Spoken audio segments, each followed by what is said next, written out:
What happens when you leave the stable life of academia and do the stupidest thing you could possibly think of, start a shoe company? Well, we're going to find out on today's episode of The Movement, the podcast for people who want to know the truth about what it takes to have a happy, healthy, strong body. Starting feet first, typically, because those things are, your foundation. We break down the propaganda, the mythology, sometimes the outright lies that you've been told about what it takes to run or walk or play or do yoga or CrossFit, whatever it is you like to do, and to do that enjoyably and efficiently. And did I mention enjoyably? I know I did, but that's the important part, because if you're not having fun, please do something different until you are. And I'm Stephen Sashen from ZeroShoes.com, your host.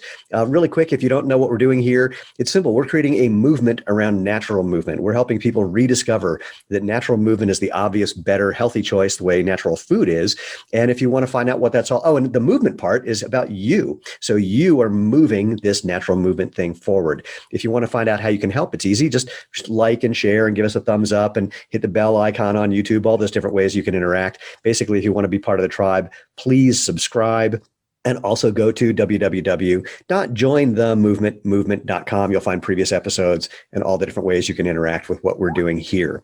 So let's get started. I am thrilled to semi-introduce Dr. Casey Kerrigan. I love saying doctor in front of things. I never do that, by the way. I had a chance. We grew up in a medical family, so I don't know why it came out that way. I just talk. Anyway, here we are. Casey and Bob, who's sitting behind her. And I say semi-introduction because I want you to tell the story of what you're doing and how you got to what you're doing. And then I will interject by telling you how silly that was. Okay. Well, so where do you want to begin? Way back when I used to run track and cross country in high school, college, and always was fascinated with gait.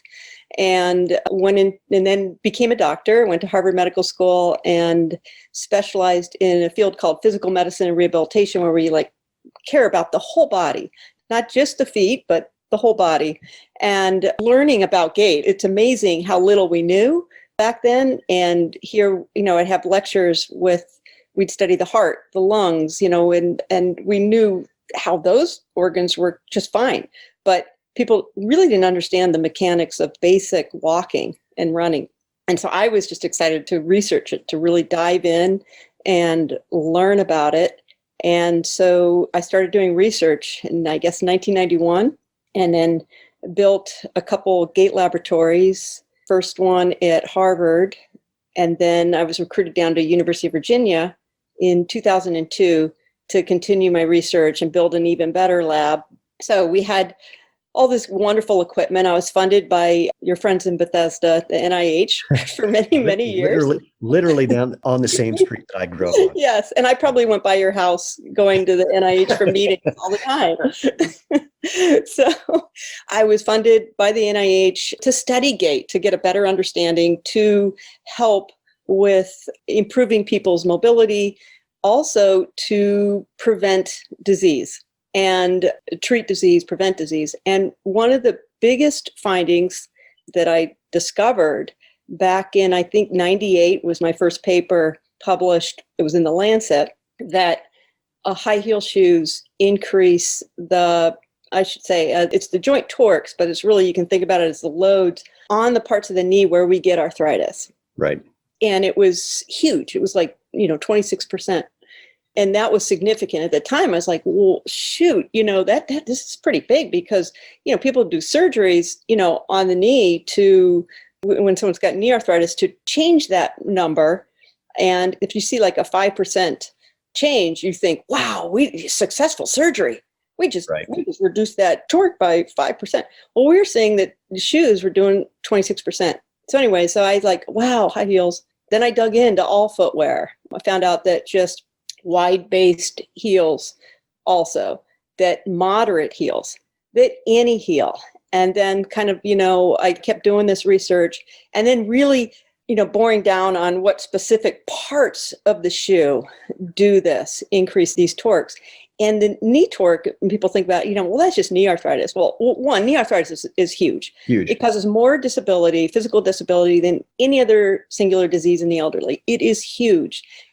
And it just doesn't get the attention that, other diseases do. People live with it. Well, people think it's a normal part of aging. It's like bodies wear out and they're, so arthritis, that's just what you get. Exactly. So, and then women get it almost twice as much as men. And I've always believed the reason for that is because of footwear. Women are wearing higher heels generally than men, but there's more. It's not just the heel. There's other facets of the shoe that are increasing these torques.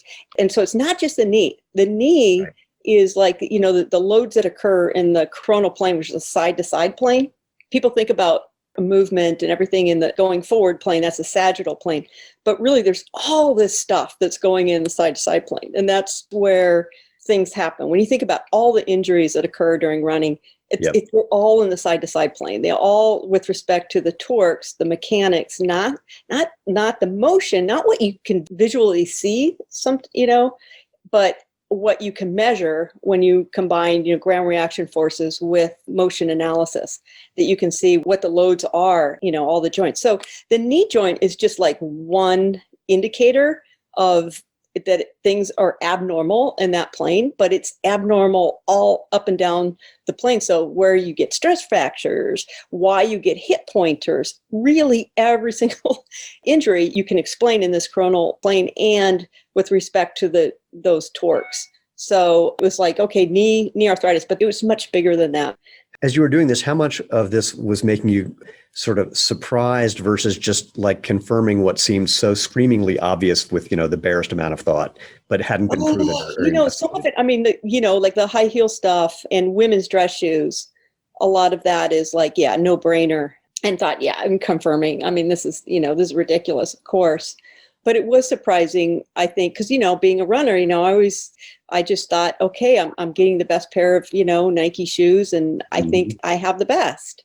And so when finding out that they're not, that there are aspects of, the most expensive running shoe that are increasing these torques, I think that was, surprising. That alone is so interesting to me because it occurs to me the only reason it's surprising is that we grew up. I'm 58. How old are you? I'll be 60 this year. Old, please give me a break.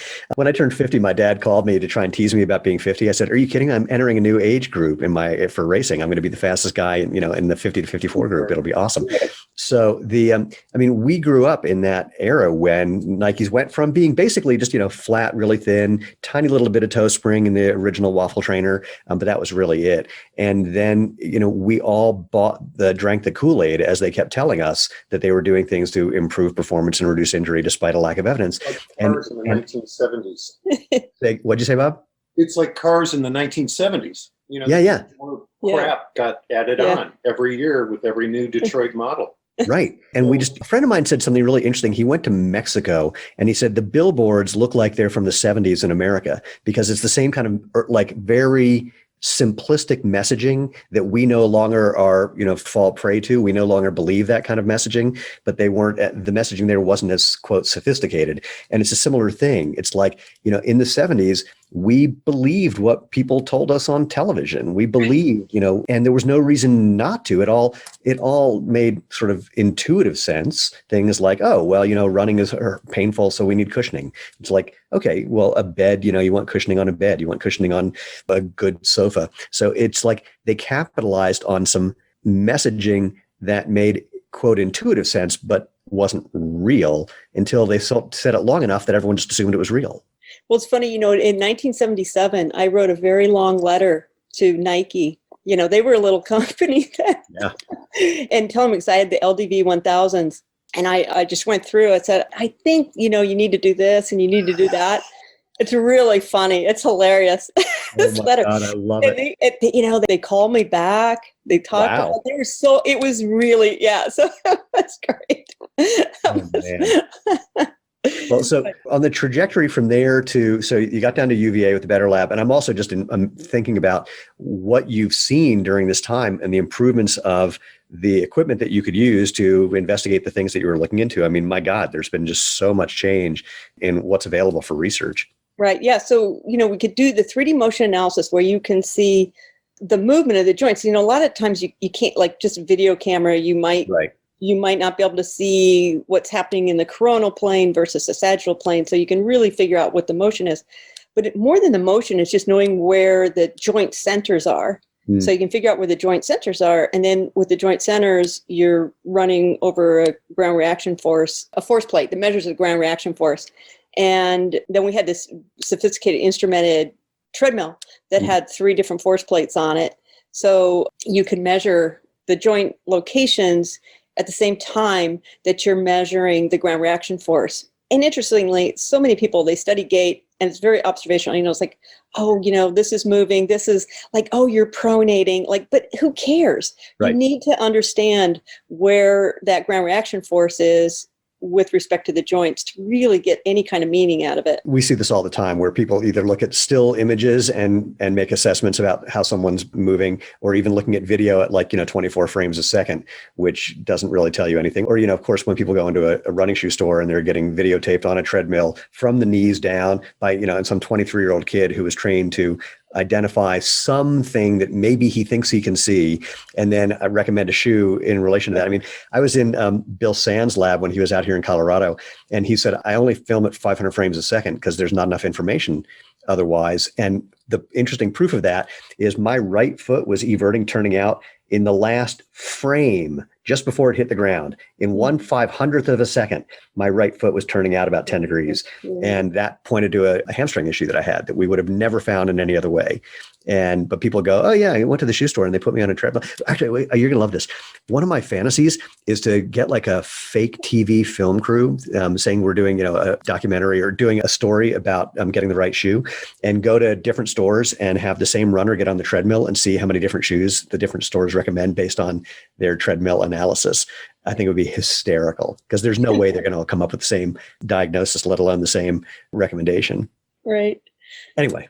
Yeah. So there was doing all this research and, finding the specific things in the shoe that can increase these joint torques, but also finding that there's things that could reduce those joint torques. So that was interesting. And which of course then led to the development of OESH. But some of the features that, we showed that increases the joint torques. One of them was just arch support, just like a teeny tiny amount of arch support. There's like very minimal Spanko soft cushion arch support. Off the shelf. Yeah. Off the shelf that increased those parameters. And then I guess the last straw was in 2009, I think. Yeah. We finally published a paper that just looked at just your traditional running shoe. It didn't matter. I forget what brand it was. Brooks, maybe. Yeah. Oh, yeah. Only because they had donated. I feel bad. They had donated us all these pairs. But it was. We also had Nike. We had Nike Frees. Yeah. We had Nike Frees. Same thing. No different. Yeah. But they were increasing the joint torques by upwards of 50%. Now, this is during running, so the high heels, people say, oh my gosh, that's more than high heels. I was okay, well, that was in walking. We increased 26%. But, running, so between running barefoot and running with shoes, it was like, between 33 and 50%. And again, not just the knee joint torque, not just the coronal knee joint torque, but the sagittal and the hip torques and ankles. So, everything. And then, went and, started making OESH. Well, so let's pause there. And I'll tell this quick story. So 7 months after Lane and I started Zero Shoes, when we were just selling a do-it-yourself barefoot running sandal kit, basically, here's how you can make a sandal that looks like what they did 10,000 years ago. And we met some guys who had all started at Reebok 35 years earlier. And the footwear industry, as you know, but not everyone does, is very incestuous. People just bounce around from company to company. So they've been all over the place. And they were sitting in our dining room and said, we really believe in you guys, and we really believe in natural movement and what you're doing. And we would start this business with you, but we've been in footwear so long that we're not stupid enough to try and start a shoe company. So talk to me about that leap from academia and research to, the stupid thing of starting a shoe company. Bob, you're leaving on that one? No. Yeah. Okay. I've been released. You don't want to be involved in that part of the conversation. So, talk to me about that moment of, I say this only half in jest, that moment of stupidity, or what I like to say is when Lane and we uttered the 5 dangerous entrepreneurial words, how hard could this be? And, and here we are 11 years later and, and we know the answer. So what was your, how hard could this be moment, or what was the thing that really inspired OESH? And for people who don't know, it's your company is OESH, OESH Shoes. So talk about that transition. Yeah. So here I was, I was publishing all this stuff and I was like, at the top of the academic world. So what, I had I don't know, whatever you are, tenured full professor, at a young age and chair and whatever, all these awards, whatever. But I wasn't helping anyone. And especially the issue was with women, because women, footwear is a lot worse for women than it is for men. And, wanting to help women's health, I wasn't doing enough clinically. And in my research, it wasn't getting out there. And I was like, in knee arthritis, I should say, my specialty, our clinic, my department, the majority of our patients have knee arthritis. That's what I was treating, and seeing patients with this debilitating disease, and seeing that, we could prevent it and at least help women who already have it. So I couldn't get shoe companies to listen. I mean, ideally, I would have just asked why don't you guys look at my research and make your shoes differently? But that wasn't going to happen. And, I had to learn that. It took a number of years to figure that out, that my research was really threatening. You just nailed it. I mean, we actually had the two CEOs of major footwear brands say directly to people that we know, this whole natural movement thing is real. We just can't do it because it would be admitting that everything we've said is a lie. Right. So, when you hit them with research, there's two things that happen. One is they have that, like you said, they were definitely threatened. And the other is there's a lot of true believers in those companies and in what they're doing with padding and arch support and motion control. And when you give someone data that interferes with their belief, that contradicts what they believe, much to my shock and amazement and horror, people don't go, oh, they do the exact opposite. And they just, latch onto what they believe even more strongly. They will find some tiny little thing like a typo in your paper and say, well, see, she had a typo, so clearly she doesn't know what she's talking about. Exactly. And that's exactly what happened too. I mean, it was unbelievable. People not only ignored my research, tried to discredit, everything I was doing. And that was actually more harming to OESH than anything, because, the industry just freaking attacked me. Yeah. And, and it was, not only could I not get a big shoe company to do what I wanted to do, but then when I do go build my company, I'm now a witch, basically. Yeah. I mean, you go on the internet and just Google my name and it was like, oh my God, she's she's so that I had no idea was coming, because I just thought, geez, I'm gonna, and that's what I did. I was a tenured professor, had millions of dollars worth of laboratory equipment, and traded it all in for millions of dollars worth of factory equipment. So what was other than the negative response from big shoe companies, what were some of the surprising things that you discovered, or what happened differently when you started the company than what you imagined was going to happen when you started the company? Oh my gosh. So I thought it'd be easier. I thought that people would adopt the research, our shoes quickly. But, I'd say a lot of the problems were on my end at that point. I wanted to develop this material in the sole that's just super springy. So some of the things that can reduce those torques and even out the ground reaction force and reduce those torques, I wanted a shoe that's truly compliant, and it couldn't be ethylene vinyl acetate. Yeah, so let's pause there to do the science to English translation for people.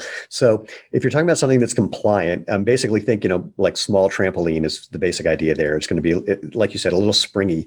But of course, as soon as you say springy, many people are thinking about what they hear from big shoe companies about how they're using foam and it's got, quote, energy return, and it's springy. But what you're doing something very, very different. And the ethylene vinyl acetate, EVA, is the compound that most companies use for the foam in the midsole of their shoe. And by the way, quick aside, my favorite, back to the point of shoe companies telling us stories that were simple that aren't true, my all-time favorite is when Adidas came out with their Boost foam, which they demonstrated how great it was by taking like a 2-pound steel ball and bouncing it off some concrete, and it barely bounced. Then off, quote, the other company's EVA, which no other company's ever used, and, bounces like 3 or 4 times. And then off the Boost foam, it bounces like 10 times. And they go, isn't this great? And my response is, well, no, if you go to the Exploratorium Museum in San Francisco, which is, hands-on museum, they have a display thing you can do where you drop a steel ball through a little plexiglass shelf with a hole in the middle, and it bounces off a steel plate. And instead of bouncing 10 times off the boost foam, it bounces about 260 times, bouncing a steel ball off a steel plate. But no one understands the physics of that. So they don't get why that boost foam demonstration is completely meaningless, ignoring the fact that, you are not a 2-pound steel ball. So, or an any pound steel ball. So anyway, you were trying to develop something that actually reduced these impact forces, wasn't using EVA, and that led you to some very interesting places. So initially I was making these carbon fiber springs that were in the shoe. That was great, but I could do better, and so finding a material that could have the springiness, but then also allow all the other attributes of the shoe to not reduce these torques. Right. So you've got to have, it's got to be completely flat. So the sole has to be completely flat, heel to toe, but side to side. And I don't know if we cut open shoes all the time. Yeah. We have a Waterjet saw, which we got to do some videos because they're fun. I got to just get a bunch of old, we just cut them in half. And it's just so surprising, all the junk that you see in a typical shoe. And there's all these contours that run front to back, but also side to side. So you have the arch support, you've got like the equivalent of medial posting, you've got the contours, the toe spring, all of this stuff that's just nasty. So it's like a canoe bottom. Yeah, like a canoe, I like to say. Well, like a canoe. Well, it's like if you look at a lot of running shoes, especially sprinting spikes, if you cut them open laterally instead of longitudinally, you see it's literally, this big curve, this concave thing with the idea that that'll help you roll your foot. But what it does is just squeezes the bones of your foot together and makes it useless. Yeah, it's unbelievable. This is one of these things where I'm just always amazed that actually, I was about to say it and it's not true. I was about to say that I'm amazed by some of these ideas, but what it really is, it's like there's not a lot of people who can think through the implications of some idea that they have. It's like the initial idea is like, ooh, this makes sense. We're going to have something that helps you roll across your foot. That sounds like a great idea. And then people run with it but no one ever goes, wait, hold on. What could that be doing other than just this simple idea? Yeah. And people get, they sort of get stuck on something that feels right. And this is what our brains are wired to do. Right. If it feels right, we're done thinking. It's easy. Right. But, going at 1 layer or 2 or 10 layers underneath is what most people don't do in any domain. I think that's always been one of our, truly an advantage we have is obviously it comes from Casey. And what it is she can think globally about the human body. Right. And I think that's where all these things get stopped out. It's exactly the example you just relayed, and it's one small issue, but the real problem is the entire concept of wellness, which is individually arrived at. It's not one size fits all. And, as you can kind of get, it's like this, what's this thing about, that you'd make an elephant, with the little parts, right? All the discrete parts. And that's really not what we're doing. We're not making an elephant. We're trying to make a shoe that is healthy and long-term good for you. And all these little tiny things, example, cushioning, which feels so good when you're in a shoe store. Oh, that's what I need. I've got, XYZ issue, or I have no issue, and it'll just help me run faster. The whole gamut, right, of your shoe buyer. But they're buying a shoe with cushioning, and cushioning's awful for your joints. Awful. And we go back to the EVA and all the other stuff. So to your point, that's something that's always really enabled us to be consistent with our messaging from the beginning. Is we're about you. We're about your total wellness, long-term wellness.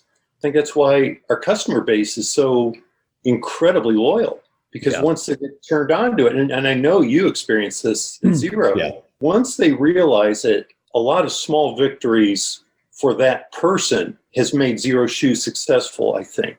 Those consumers are so loyal because they know how they feel now versus how they felt half a dozen years ago. Yeah. Well, the thing what really sells it, I'm sure you've had this experience too, is not just that experience of getting out of a padded motion control, et cetera, shoe, but after they get used to something that allows their foot to move naturally, then putting on one of those shoes again. Yes. Oh my God. Oh my God. I know. And that's crazy. I know. Casey's word for it is a foot coffin. Right. I think I coined that term, but that's okay. Oh, did you? Oh, there you go.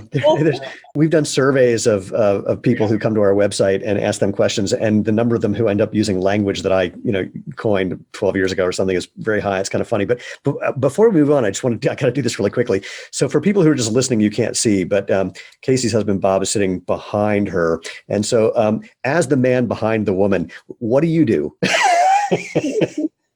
Are we allowed to cuss on the site? Absolutely. Yeah. So I do all the shit, and I don't know if it's been a great team. And, Casey is obviously the thinker, the designer, the person that puts us, how would you say, Casey looks through the car, she looks through the windshield. And my job's a little bit more the rearview mirror, making sure that. Lena, my wife and co-founder and CFO, her line is, Stephen gets to do the fun stuff about thinking of all the cool things to do and what can go right. And I have to tell him that we don't have the money to do it. and what I say is, my job is to build a car. Her job is to make sure it has wheels and gas. Yeah. And so I get it. Yeah. It's a lot of fun. I mean, I know you do too. Every time I talk to you, you have a smile on. It's the drugs. It's totally. I was thinking about it. I think we have probably had this is now our 11th year selling OESH. We've probably had more arguments about the way you load a dishwasher than we have had. Yeah. With the company. Lena and I have basically the same argument every 3 years, where we just get, so overtired. I become just a sort of short-tempered douche, and she gets a little micromanagey. And as soon as we identify that that's what's happening, then it takes about 20 minutes till, we get over it. And then I go, what do you think? Same time 3 years from now? Should we just do this again? Yeah. I know you guys have the same thing. Working together has been literally the most satisfying thing in my life, is working with my wife. Mm-hmm. Yeah, easily. Yeah. It's fun. For me, it has, since, I can't paint, I can't sing, right? It's really, business is, to us, it begins with an art form to make us, we love the David Goliath thing. That's always fun to root for the underdog, which we, as you know, lived it as well. It's very, very satisfying to bring health and wellness to people in such a, as Casey said, think about that. Your whole growing up to become a doctor to help people, then you decide, oh, well, of course I'll do research because that's the way we help the people the most. And then getting completely stopped out on that. Yeah. Yet having the guts, in Casey's instance, she's, the first female department chair at the University of Virginia School of Medicine, all this crap, which is wonderful, but awesome crap. It's only for Casey, right? Yeah. But her reach and her, if you know her, it's about helping people. Yeah.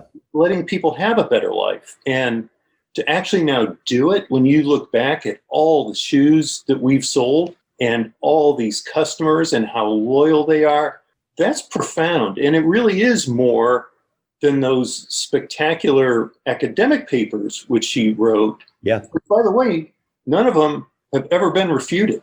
Well, I've made this comment to a number of people that the problem with the research that backs up what those of us in the natural movement world know to be true is that it's not presented in a way that's either A, sexy enough or confrontational enough. And none of us have the PR resources where we can, the way the big shoe companies do, where we can present this to a stack of reporters who basically just print whatever we say because they don't question it. They assume that it's true. My latest example of this, there's actually an article that I'm quoted in about the Nike React Infinity run shoe, which they say reduces injury by 52%. It's like, well, okay, technically, according to that study that hasn't been published yet, that React Infinity Run did reduce injury by over 50% compared to their best-selling motion-controlled running shoe. But when you look at the numbers, the best-selling shoe, the Zoom Structure, in a 12-week study, injured over 30% of the runners, and the React Infinity only injured 15%. Now, if you take this out of context, yeah, so here's where it gets more fun. So this is the other thing that we have not done well, is present stories in a way that people grasp intuitively more quickly. So what I say is, So that first number, it injured about 1 in 3, and the second number injured about 1 in 7. This is kind of like me saying, I'm going to buy you dinner at a restaurant every night this week. Which restaurant do you want? The one where you're likely to get food poisoning twice or only once? Absolutely. And this is the best they could do. Now, of course, no one, when they reprinted the Nike's press release about this, no one said, if that shoe is so good, why are you still selling any of the others? Mm-hmm. And even more, they said the reason they think that the shoe reduced injury rates is they reduced some of the protective features that were in the Zoom structure. And my question is, why didn't you eliminate them and see what that did? Which is, of course, what you and I are basically doing. So, no one questions the holy, fill in the blank, because they just assume that whatever they're reporting is well documented. Well, it's like, dude, every couple of years, whenever there's an Olympics, there is a news story about how athletes are wearing Nike products that they're paid to wear.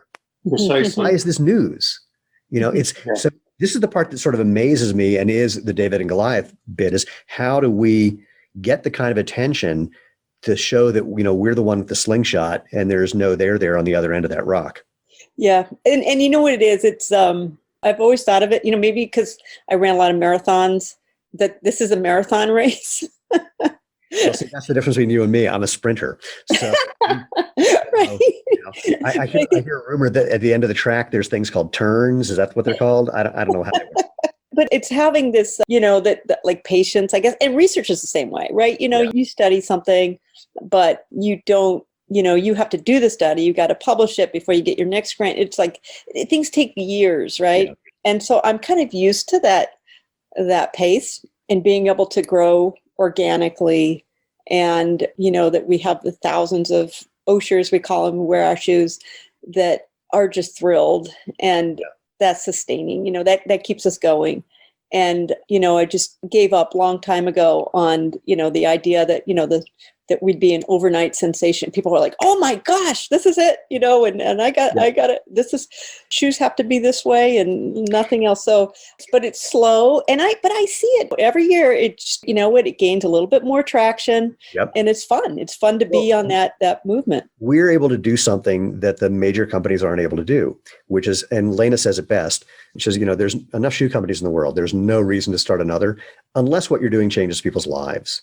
And when our customers, yours and ours, talk about how it's changed their lives, they tell people in a way that, no one who buys a pair of Brooks Adrenaline or whatever says, oh my God, you've got to buy these shoes. And so the interesting thing in the evolution of a movement like what we're doing is that there will come, assuming that it continues to move the way it is, there will come a point where we hit critical mass, where there's enough awareness of what we're doing and the value of it, where everything will accelerate dramatically. Yeah. It's sort of like, this is going to be a weird analogy, but I invented a piece of computer software for film and television writers 30 years ago. And I thought, as soon as people experience this, it's all over. We're going to dominate the universe. And it actually took 2.5 television seasons. So the first season, the early adopters tried it. The second season, a second group kind of tried it, but they're anxious because in Hollywood, if you slow down a production by not being able to print out a page of a script, for example, that could cost hundreds of thousands of dollars and you lose your job. So it took like 1.5 years, 2 years for enough people to be able to say, this really changed my life. There's enough people that everyone else suddenly had confidence that they were taking from the early adopters. They sort of absorbed their confidence, and then it took off. But it's a similar thing here. It's just I was dealing with a limited number of human beings who are writing and producing film and television. Now we're dealing with everybody on the planet who wears shoes. Precisely. Yeah. So it's slightly steeper hill, if you will, or bigger hill. So what else do you want to say about just what you've been doing at OESH that is breaking the mold or doing different things? Do you want to talk about, you mentioned 3D printing before. Do you want to talk about the fun that happened with that? Yeah. So it turns out that the material that, Wait, let me just interrupt. First of all, describe what you mean when you say 3D printing, because it's not what most people think of. Right. So, one was figuring out this magic material for the sole. And then once I figured that out, and at the time, the only way we could make shoes with it was with injection molding, in a very specific way of injection molding, which we were doing here in Charlottesville. And by the way, I was doing everything. Like, you I mean, you wouldn't believe, I couldn't just have somebody make this in China, which is, where all shoes are made. I had to figure it out here, and basically with this sort of R&D factory, figure everything out, learn out all this stuff. I didn't even know which way you turn a wrench. And here I'm doing everything. And it's so funny because when you say, Bob, everyone just assumes Bob's the one, doing all the machine stuff, right? Or something. He has no idea what goes on in there. No idea. So I'm, in there, I've got all this like equipment that could 480 volts just fry me if I didn't know exactly what I was doing. So we were injection molding this stuff. And then it dawned on me that, oh my gosh, we could 3D print this. But not just with like a regular 3D printer. Right. It would have to be this like special 3D printer that didn't exist that could print directly from the material, from raw pellets, and produce it and do it very cost effectively and all of this good stuff. And it's the configuration of the sole, which for us is one piece. There's no distinguishing feature between a midsole and the outsole. Right. It's, if you would, it's the engine of the shoe.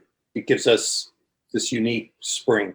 So it's got like, it's all one material, which has basically the insole, the midsole, which is just a bunch of springs, and then the outsole, which cannot be molded, it cannot be made with traditional manufacturing. Right. And so you got this like incredible. So in my head, I had this idea, right, from when I was, doing the research, but there was no way I could make it. And then 3D printing is like, oh my gosh. And then but I couldn't 3D print it at the time. This was like 2014. So I had to invent and then build 3D printers that could do this. So then I shifted my funding. The National Science Foundation funded development of those 3D printers. And so I was getting these grants to develop that. And that was it was pretty cool because, now like the technology coming, that I could do stuff that I couldn't imagine. I was making these carbon fiber things, so many years ago, and this is like a billion times better. So that was really fun, the 3D printing. And then combining that with really understanding shoe manufacturing. As you know, you understand so many things about how shoes are made, like that side-to-side contour, which is ridiculous. Going back, I believe it's done for aesthetics. It's not, people talk about control, but it's basically, and especially women have, wider forefeet, wider toe boxes than men do. We have a very narrow heel, wide forefoot. So, creating that flat shape, but that's challenging in some ways for shoe manufacturing. It's easier to create a shoe that has so we had to like refigure out a lot of the manufacturing stuff. So the 3D printing, if you look at our 3D printed sole, it's pretty neat in that you can really stitch any upper to it. Right. And knitting came along, right? And knitting is just tremendous, that you can make a comfortable upper that, go well with the sole. So and we have an industrial knitting machine in the factory and can program it and do all the code and stuff. And it's just fun to be able to develop in tune with all the sort of developing technologies. In other parts of your life, do you have an equal fondness for cool toys? Not really. I don't think so. No, it's just anything to make shoes. Yeah. I did a Facebook Live last night and someone asked me, do you ever get tired about talking about shoes? It's like, no. I get a little bored talking about how big shoe companies make crappy shoes. That's getting a little old. Yeah. I wish I didn't have to do that. But what we're all doing, I mean, the basic idea of what we're doing is endlessly fascinating. Yeah, definitely. So yeah, like I don't know. We have a Waterjet saw that makes, at the time we got it. So this thing is just cuts just with water. Oh, I know. People can't even imagine that. The first time you see a Waterjet, basically for people who've never seen one, it just shoots water in such a thin stream at such high pressure. It just cuts through anything like butter. And man, they are fun. So yeah, we have to start cutting up some shoes. We'll send you the videos. Oh, that'd be great. But yeah, so we had this to cut the carbon fiber, and then it's like we have this thing, and so we build all our own 3D printers, and the Waterjet saw is part of that, and we also have a CNC milling machine, so I can operate, because who knows how to maintain a Waterjet saw, so I do everything. I've been running the thing, I maintain it, I had to do a major pump rebuild. I was the one doing the pump rebuild because I couldn't get a technician during COVID, but I know every single thing about this like complex piece of machinery. Yeah. But I couldn't tell you like my car when it breaks. I have no idea. I don't know what like why it needs oil. I don't know. Yeah. So anything outside of it has to do with making shoes. But it's okay. It can be, the machines that we use to make the machines that make the shoes. That's okay. As long as it's like the end is to make a shoe, I'm good. I simultaneously think about the number of things that we've all learned from having to figure it out because we're doing it differently. Even with us, where our manufacturing is, let's say it's a bit more traditional. When we work with a factory, it takes us at least 2 years to get them to understand how to make our shoes because it's so different than what they're used to doing, and they just can't wrap their brain around it. Right. And there's just so many subtle little things that make it work or not work. And but 99% of all the major made footwear is done a very specific, exactly the same way. Yeah. So it's wonderful to be able to be that 1% and have it right. It's What's fun is we started out arguing with people. So we were making our first outsoles. We were introduced to an outsole manufacturer in Korea, and they couldn't make them consistently. The weights of the left and the right were different. The larger ones, which should have had more material, somehow weighed less than the smaller ones, which should have had less material. I mean, we couldn't get the quality we needed. And we said, can you get us what we need? And they said, no. And then they told every other outsole manufacturer in Korea not to work with us. And so that was pretty entertaining. Yeah. So in the early days, being that fraction of 1% was challenging. Now, as we've continued to grow and they see that we're growing significantly every year, they're paying attention to us. But it's still to get people over the hump of doing things the way they've been doing it to now do it our way. Because most of what happens with normal shoes is there's so many layers that you can hide your mistakes. Yeah, exactly. And something simple like ours, everything's visible. You can't hide. Exactly. Yep. Much more demanding. And it's harder to make. It's and and you're using more expensive materials. But it's funny, I think about, when you look at our shoes, somebody said, well, they feel like they're getting their money's worth if they get, like all this cushioning and arch support, like that's why we could never sell on Amazon, or I think we did for a little bit, but like, the reviews are like, how much arch support do you have? It's like, well, we have 0. So, but the more junk that's in them, that gives value, but it's very similar. Bob always says it's like Whole Foods. It's like, you're going to pay more for food that doesn't have those preservatives and it's grown without all this stuff. And it's the same thing. Yeah, it is more expensive. It's more to make a shoe that doesn't have all this stuff is actually harder. Yeah. And the point you made about material costs, people don't understand. They go, if it's so lightweight, why does it cost more? It's like, well, first of all, our shoes don't cost more. If the shoes that you're looking at that cost less, it's because they've been making that exact same shoe for 20 years and just they've been able to bring the cost down. And because they make so many of them and they own their own factory and, those materials are cheap. And I go, go look at ultralight backpacking gear. That stuff costs 3 times what regular backpacking gear costs because the ultralight materials are more high tech and more expensive. The place where I'm so fascinated is in all of the sustainable stuff, where a lot of those materials are more expensive. There's a lot of greenwashing going on. There's a lot of stuff where the net carbon benefit is negative. In other words, it costs the amount of effort that it takes and energy that it takes to pull water bottles out of the ocean, bring them somewhere, recycle them, turn them into something. it's not better for the environment. But the story of water bottles, people love it. It's so plastic. That's a whole other story. We don't go this. Yeah, it's like taking hard plastic and putting it right into our water stream. That's right. That's right. But to your point, it's like, more stuff equals better. Green, even if it's not green, equals better. All of these, again, it's all speaking as a guy who sells shoes, point being that brilliant but evil marketers versus brilliant but good marketers are able to convince people of things that are just patently false, but make them feel good. And when you have billions of dollars to spend to do that, you can build a successful business. The thing that I'm frankly worried about is there's going to be a certain point where what you and I are doing starts to get close to that critical mass level where the shoe companies who already know what we're doing is legit, but when they're going to feel really threatened, not just philosophically threatened, I literally can't imagine what they're going to do to try and save themselves and hurt us at the same time. Because no one as an individual sport athlete, I realized well into my 50s, I realized that I have a psychological problem that I would argue either came from or is consistent with being an individual sport athlete, which is the idea that the best man or best woman or best thing wins. But I've learned the hard way that that's not the way it works in business, especially when you're about to let loose that rock in the slingshot pointed right at Goliath. And, have you given any thought to what might happen if we are successful at what we're trying to accomplish? We'll be a better place. And it will happen. It's going to happen. Yeah. It's going to take a little more time. But every year we get there, right? I mean, it's a little bit more.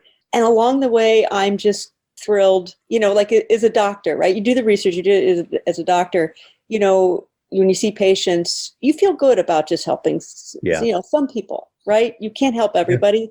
Yeah. And so I feel great about the people that we do help, the people that do buy our shoes. I just feel so great about there's so much satisfaction. And so I feel like I have the patience to get there. I don't know. I like the fight, the personality. I say I'm not competitive. I just want to beat everybody else who's doing things that are not what I want them to do. My biggest hope is that we live to see the effect of this. And I think it's possible because things can move faster now than they ever did before, thanks to the magic of the inner tubes. And this is a long-term play. The reality is this is a multi-generational play. And you and I have, if we live well, we've got 2 more generations in us. Mm-hmm. And so I'm hoping that we're around to see the effect of it. I don't personally care if anyone knows that I had anything to do with it. That's not my thing. If the big shoe companies started to suddenly do what you and I are doing, I would still view that as a success. And in fact, perhaps an even bigger one than, us becoming the next fill in the blank. So, here's to hoping that we continue to provide, we don't have to hope that we're going to continue to provide the benefits we're providing, but that those benefits are profound enough for enough people that things really do hit that critical mass point and accelerate dramatically so that we get to see the effect of that for everyone on the planet, as well as just, the personal satisfaction. I don't know about you, but did you see the movie The Big Short? No. You can watch it. It's basically about the guys who predicted the real estate market crash in 2008, which Lena and I predicted in 2006, but we didn't know how to capitalize on it. We were involved in real estate in 2006, and suddenly we saw the writing on the wall. It's like, this is all going to fall apart. Everyone who can breathe is getting, if they can breathe, they're getting a mortgage at crazy rates. This isn't sustainable, but we didn't know what to do about it. And when I saw that movie, it hit me that one of my fantasies for my whole life, I hadn't really thought of it, was to be that kind of right, the same kind of right that those guys who said this is going to crash were.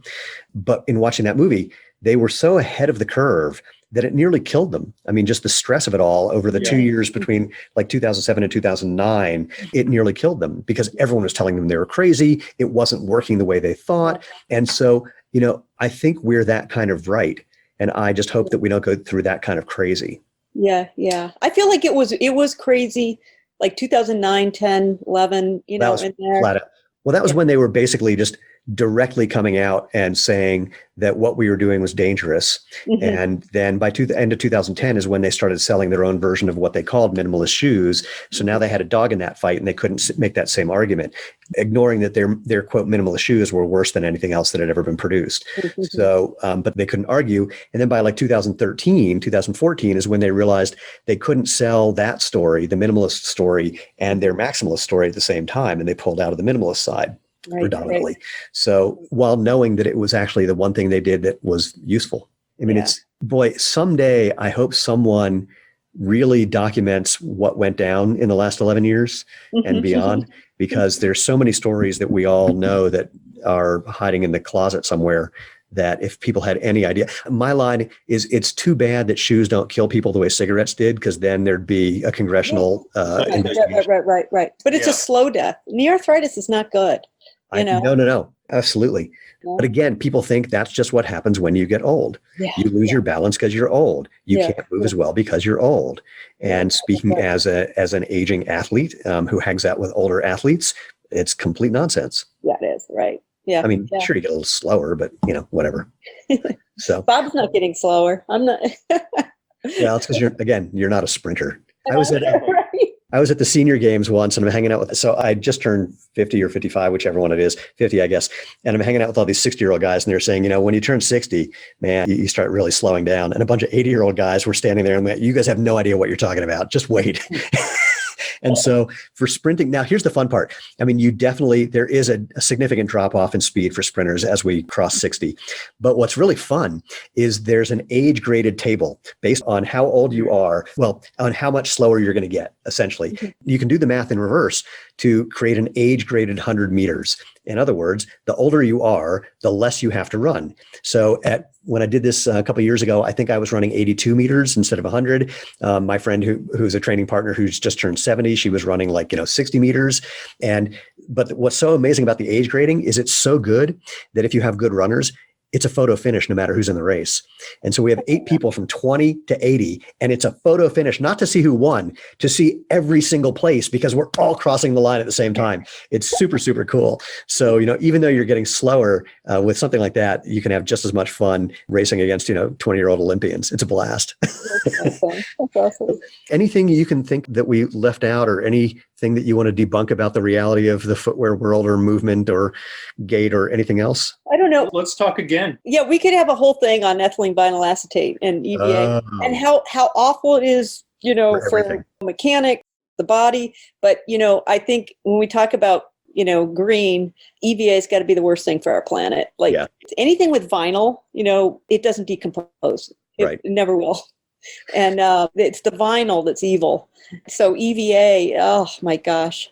So if you don't want to just, and of course you've learned it, I've learned how awful shoe manufacturing is, traditional, I should say traditional, how awful traditional shoe manufacturing is. Yeah. And one of the points about that, I mean, it took a while until the shoe companies figured out to make their outsoles, design the outsole so they wore out at the same time the EVA did.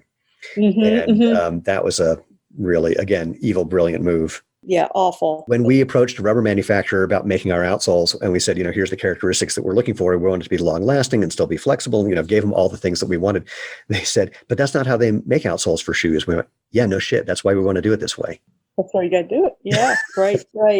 Well, so tell people who want to find out more about what you're doing and what's happening at OESH, how they can find out more and see what you're doing. Yeah, go to OESH Shoes. You might want to spell that for humans. Yeah. So it's OESH. So OESH is the word shoe, reinvented upside down, inside out. Yep. So it's OESH Shoes. And, it's educational. You can dig through all these blog posts that are, I think, still out on the internet that were very, controversial. Especially the first one. Yeah, the first one. So I mean, it went out. Yeah. Company. Oh my gosh. And the ones that people just would love to attack me on. You can still hunt them down, find them. Oh, there's even a subcategory in OESHshoes.com. That's OESHshoes.com. But go to our blogs and Best of Casey is a spectacular. And it's all the stuff that I was been talking about. I wrote that very early. And it's very readable. And I don't really see a need to keep rehashing it, but I do. The last thing I did was in 2019. I have 6 videos where I'm just talking and talking about arch support and the cradle and all that kind of stuff. So it's all in there if you want to. 4-minute videos. Yes, in fact, I haven't seen all of them now that I think of it, because I only remember 2 or 3 off the top of my head. But they were, of course, well, look, I'm going to say they're great because A, they're great, and B, of course, I agree with you. So how would I say anything otherwise? So, and again, one of the things that I have a fantasy about is that Tony Post and I were on a panel discussion at the American College of Sports Medicine. The other 2 people on the panel, one was from Brooks and one was from Adidas. And I have this fantasy that we can host more of those events at various conferences with more people on our side of the equation, because it's super, super fun, because they have no evidence for anything they've ever said other than misrepresenting people like Benno Nigg and saying things like, well, Benno says you have a preferred movement pattern that's almost impossible to change. And I go, well, Benno actually says that's only if you're wearing basically the same shoe, which all your shoes are. But if you switch to something like what you and I are doing, your gait definitely changes. So you've misrepresented what he said. And they go, Right. So, but there's literally no evidence behind it other than misrepresenting studies like when Nike says this shoe makes you 4% faster, and the research just showed that it made some people's VO2 max 4% better, but had no relationship to performance. Again, just mind blowing. But anyway, so please do go check out stuff at oeshoes.com and see what Casey and Bob are up to. I'm going to include you in that, Bob. Why not? Whatever. We'll definitely have to have another chat and get deeper into some of the weeds. Yeah, there's a couple different neat ways to think about kind of, maybe today we went a little bit backwards just to explain who we are to your audience. But going forward, I'm more excited this year than I've ever been about what tomorrow looks like, what 2021 looks like, and so on. So we have some pretty fun ideas regarding that. I'm sure you do too. So it'd be fun to share them with your audience. Yeah. Absolutely. Happy to dive into that. So we'll call this part 1, and let's look out in the not too distant future and do part 2. Awesome. Stephen, thank you. Well, thank you. B, don't go anywhere yet while I say goodbye to everyone else. For everyone listening, thanks for being part of the Movement podcast. Again, go to www.jointhemovementmovement.com so you can help what Casey and I and all the other people who are supporting natural movement are doing, creating this movement about natural movement. If you have any questions or recommendations, people you think should be on the show, or complaints, whatever you want to share, you can also drop me an email, move@jointhemovementmovement.com. But most importantly, go out, have fun, and live life feet first.